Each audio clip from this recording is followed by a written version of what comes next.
अब आप ये देखिए कि चीन में फैल रहा वायरस कैसे हमारे देश पर और आपकी जेब पर असर डाल सकता है।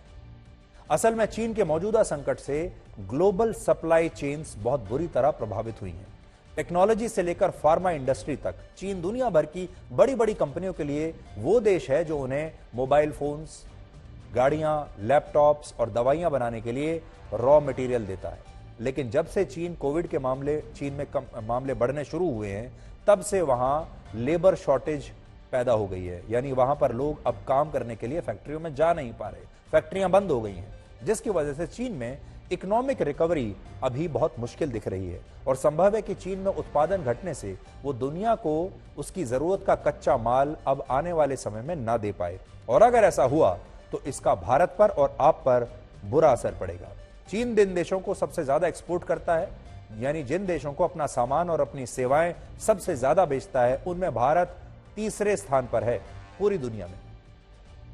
और अगर यह एक्सपोर्ट प्रभावित होता है चीन का, तो भारत के कई क्षेत्रों में अस्थिरता पैदा हो सकती है। जैसे चीन में सेमीकंडक्टर चिप्स बनती हैं, जिनके बिना मोबाइल फोन्स, गाड़ियां और लैपटॉप जैसे इलेक्ट्रॉनिक गैजेट्स का निर्माण नहीं हो सकता। इसलिए हो सकता है कि आने वाले दिनों में गाड़ियां या फिर दूसरे इलेक्ट्रॉनिक गैजेट्स खरीदने के लिए आपको एक लंबी वेटिंग लाइन में लगना पड़े। और भारत में मोबाइल फोन का बाजार भी इससे प्रभावित हो सकता है। जैसे मोबाइल फोन महंगे भी हो सकते हैं, और यह भी हो सकता है कि आपको एप्पल जैसी कंपनियां या जो चाइनीज कंपनियां हैं, इस तरह की कंपनियों के लेटेस्ट फीचर्स वाले फोन आपको बाजार में न मिलें या फिर मुश्किल से मिलें। इसके अलावा हमारी फार्मा इंडस्ट्री पर भी असर पड़ सकता है। चीन दवाइयां बनाने के लिए कई तरह का रॉ मटेरियल देता है, और जब ये रॉ मटेरियल हमारी कंपनियों को नहीं मिलेगा तो कई दवाइयों की बाजार में कमी हो सकती है और उनकी कालाबाजारी भी हो सकती है। हालांकि इस संकट में भारत के लिए एक अवसर भी है, और भारत चाहे तो ग्लोबल सप्लाई चेन प्रभावित होने पर ऐसी चीजों का अपने देश में ही निर्माण शुरू कर सकता है, जिसके लिए अभी हम चीन पर काफी हद तक निर्भर होते हैं। दुनिया भर के जो देश हैं वो चीन पर बहुत निर्भर होते हैं। उदाहरण आपको मैं देता हूं एक। मान लीजिए एप्पल कंपनी है, और जो आप आईफोन इस्तेमाल करते हैं, वो ज्यादातर आईफोन वही होते हैं जो मेड इन चाइना होते हैं, जो चीन में बने हुए होते हैं। और आपने देखा होगा कि चीन में जहां आईफोन बनते हैं, जिस फैक्ट्री में, वहां से कैसे मजदूर वहां से छोड़कर भाग रहे हैं, वहां काम नहीं करना चाहते। लेकिन अब एप्पल ने यह तय किया है कि वो भारत में अपने प्लांट्स लगाएगा, और एप्पल के और आईफोन के बहुत सारे मॉडल्स अब भारत में बनाए जाएंगे। तो भारत में उस हिसाब से अगर आप देखें तो भारत के लिए एक ये बहुत बड़ा अवसर है दुनिया की सप्लाई चेन्स को अपनी तरफ खींचने का और दुनिया का प्रोडक्शन हब बनने का। चीन में न्यू ईयर हर साल नई तारीख को मनाया जाता है। एक और बड़ी बात यह भी है, जैसे इस बार चीन में नया साल 22 जनवरी को मनाया जाएगा। और चीन के लोगों के लिए न्यू ईयर एक ऐसा अवसर होता है जिसे लोग सबसे बड़े उत्सव की तरह सेलिब्रेट करते हैं, और यह सेलिब्रेशन करीब 2 हफ्ते तक चलता है। नए साल में चीन में कई प्रोग्राम होते हैं, और बड़ी संख्या में लोग एक शहर से दूसरे शहर या दूसरे देश की यात्रा करते हैं।